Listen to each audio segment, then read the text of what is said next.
किसी राज्य में एक राजा रहता था। उस राजा का नाम विक्रमादित्य था। राजा को शिकार खेलना बहुत पसंद था। एक दिन राजा जंगल में शिकार खेलने के लिए गया और साथ में स्वादिष्ट भोजन भी लेके गया। राजा शिकार खेलने के बाद पेड़ के नीचे खाना खाने बैठा और बोला, आज का शिकार तो बिल्कुल शानदार रहा। चलो इस आम के पेड़ तले बैठकर गर्मा गर्म भोजन कर ले। राजा ने खाना खाया और बचे हुए खाने को आम के पेड़ के नीचे छोड़ दिया। कुछ देर बाद एक हिरन भटकते हुए वहां भोजन की तलाश में पहुंची। तभी उसे पेड़ के नीचे भोजन दिखाई दिया।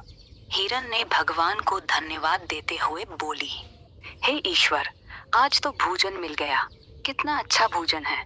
आज बहुत दिनों बाद ऐसा भोजन खाने को मिला है। हिरन ने उस खाना को खाया और वहां से चली गई।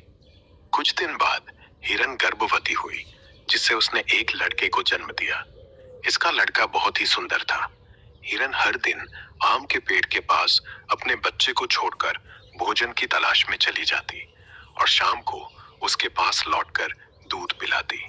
बच्चा धीरे धीरे बड़ा हो गया और उसने अपनी माँ से पूछा, माँ, मेरे पिता का नाम क्या है और वो कहाँ रहते हैं? हिरन माँ बेटे को जवाब देती है, बेटा, तुम्हारे पिता का नाम विक्रम आदित्य है। वो पूर्व की दिशा में रहते हैं और वो एक राज्य के राजा भी हैं। समय गुजरता गया और अब हिरन का बच्चा बड़ा हो गया। अब वो बड़ा होकर गांव-गांव जाकर भोजन मांगता और रोज भोजन इकट्ठा कर उस आम के पेड़ के नीचे अपनी माँ से मिलता।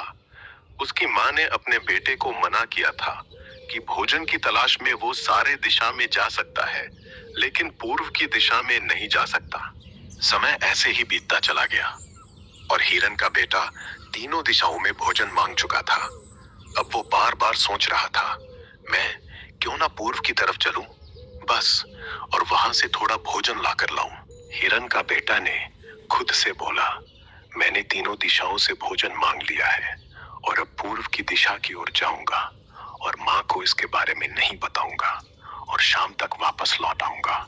जब पूर्व की दिशा में हिरन का बेटा भोजन की तलाश में गया तो वहां के लोगों ने उसका नाम पूछा और उसके पिता का नाम भी पूछा।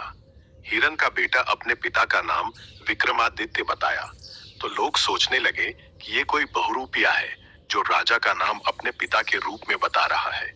फिर गांव वालों ने उसे राजाओं के पास ले गए और जेल में बंद कर दिया। राजा ने हिरन के बेटे से गुस्से भरे आवाज में बोला, तुम मेरे पुत्र होने का दावा करते हो? लड़का रोते हुए राजा को जवाब दिया, हाँ महाराज, मेरी माँ ने ऐसा ही कहा था। दूसरी तरफ जब उसका बेटा पेड़ के नीचे नहीं मिला तो हिरन को शक हो गया कि उसका बेटा पूर्व की दिशा में गया होगा और राजा ने उसे बंधक बना लिया होगा। हिरन बेटे को याद करके रोने लगी और न चाहते हुए भी पूर्व की दिशा की ओर निकल गई। हिरन ने बोला, हे भगवान, मेरा बेटा कैसा होगा? वो अभी कहाँ होगा? उसने खाना खाया होगा कि नहीं? कहीं राजा ने उसके साथ कुछ गलत तो नहीं किया?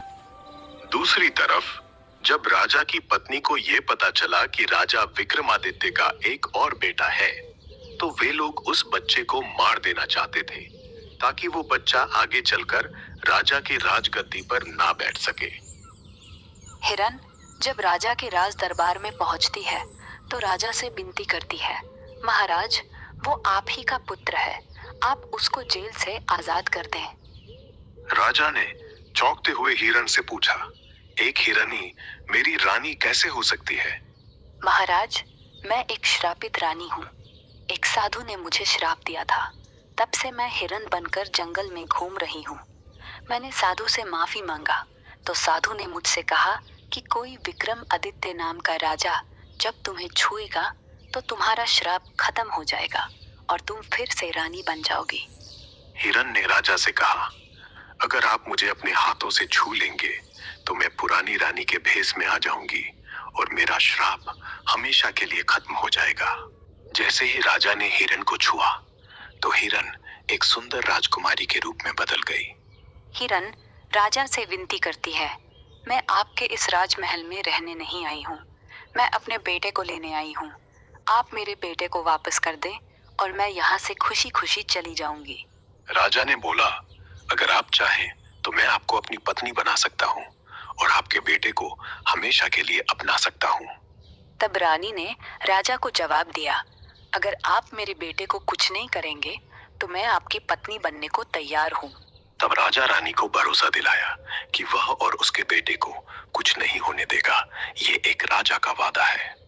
राजा की पहली पत्नी ने भी राजा का सहयोग किया और उन दोनों को अपना लिया। अब राजकुमारी और उसका बेटा खुशी खुशी उस महल में रहने लगे।